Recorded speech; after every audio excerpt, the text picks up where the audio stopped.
नमस्कार दोस्तों, स्वागत है आपको एजुकेशन हब फॉर यू में। आइए आज हम लोग जानेंगे कक्षा 6 यानी क्लास 6 का हमारी दुनिया का ऑब्जेक्टिव प्रश्न। तो ध्यान दीजिएगा, जो कि बिल्कुल एनसीईआरटी पर बेस्ड है, यानी एनसीईआरटी बुक का सभी ऑब्जेक्टिव प्रश्न है। हमारा पहला नंबर चैप्टर है हमारा सौर मंडल।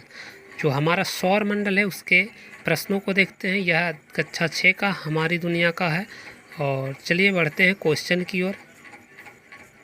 तो मेरे प्यारे बच्चों, इसमें पहला नंबर प्रश्न है, सही विकल्प को चुनें। इस सही विकल्प को चयन करना है। तो पहला नंबर प्रश्न को देखते हैं, राशियों की कुल संख्या कितनी है।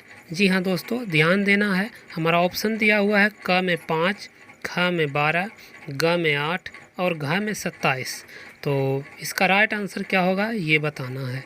जी हाँ दोस्तों, देखते हैं इसका राइट आंसर क्या होगा। तो राशियों की कुल संख्या पूछा गया है, तो कुल राशियों की संख्या जो होती है वह होती है 12। जैसे राशियों में आप लोग जानते हैं, कन्या राशि होता है, वृश्चिक राशि होता है, धनु राशि होता है, तो उसकी संख्या टोटल होती है 12। चलिए बढ़ते हैं दूसरे नंबर प्रश्न की ओर। हमारा दूसरा नंबर प्रश्न है, सूर्य की आकृति कैसी होती है। इसका ऑप्शन आप लोगों के सामने है, तो इसका आंसर आप लोगों को बताना है। गोल होती है, चपटी, वर्गाकार, आयताकार। तो इसका राइट आंसर क्या होगा, तो इसका राइट आंसर हो जाएगा गोल होती है। सूर्य की किरणें कैसी होती है, गोल होती है।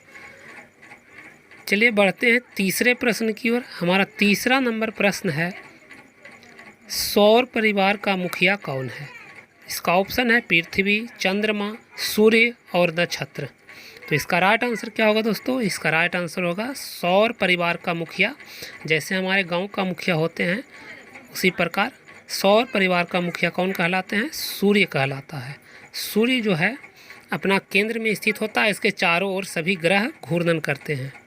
चलिए बढ़ते हैं हमारे चौथे नंबर प्रश्न की ओर। हमारा चौथा नंबर प्रश्न है, ग्रहों की कुल संख्या कितनी है। जी हाँ दोस्तों, यहाँ ऑप्शन है 8, 9, 12 और 27। तो पहले ग्रहों की संख्या जो होती थी 9 होती थी, लेकिन इसमें से एक प्लूटो को हटा दिया गया है। इसे एक बौने ग्रह की श्रेणी में डाल दिया गया है, क्योंकि यह इसकी जो चक्कर होती थी, घूर्णन होती थी, यह ग्रहों की तुलना से अलग होती थी।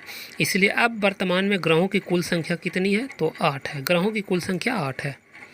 चलिए बढ़ते हैं प्रश्न संख्या 5 में।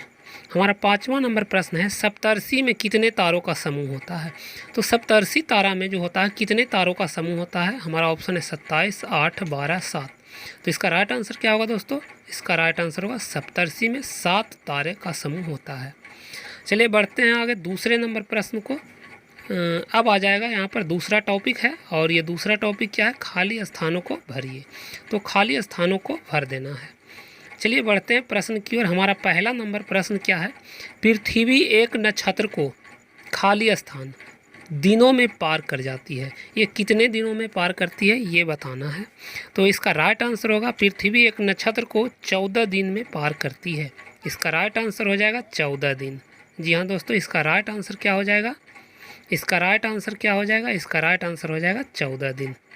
इसका राइट आंसर 14 दिन है। बढ़ते हैं दूसरे प्रश्न की ओर। विषुवत रेखा पर ध्रुव तारा खाली स्थान पर दिखाई पड़ता है।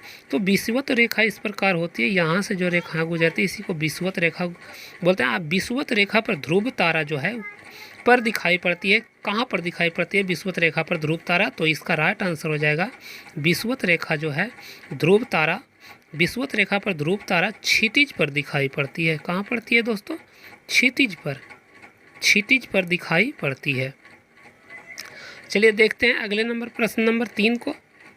इसको भरना है, मंगल और खाली स्थान ग्रह के बीच क्षुद्र ग्रह पाए जाते हैं। मंगल और किस ग्रह के बीच क्षुद्र ग्रह पाए जाते हैं ये बताना है। तो मंगल और बृहस्पति ग्रह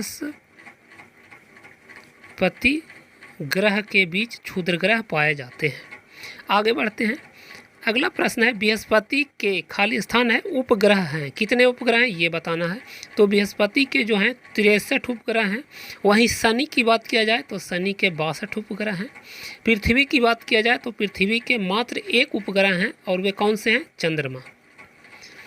अगले नंबर प्रश्न को देखते हैं। हमारा अगला नंबर प्रश्न है, सूर्य का प्रकाश पृथ्वी तक खाली स्थान में पहुंचता है, तो हम इसको कह सकते हैं कि लगभग 8 सेकेंड लगभग 8 मिनट, लगभग 8 मिनट में पहुंचता है। या हम इसे एक्यूरेट टाइम कहें तो 8 मिनट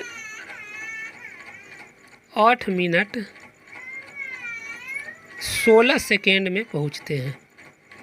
तो बस इस वाले चैप्टर में इतना ही प्रश्न है, और चैप्टर का नाम था हमारा सौरमंडल, और हमारा सौरमंडल में इतना ही प्रश्न है। बस मिलते हैं इससे आगे वाले वीडियो में अगले प्रश्न को लेकर। तब तक के लिए गुड बाय। वीडियो अच्छा लगे तो चैनल को सब्सक्राइब ज़रूर कर लें और दोस्तों को शेयर करें। धन्यवाद।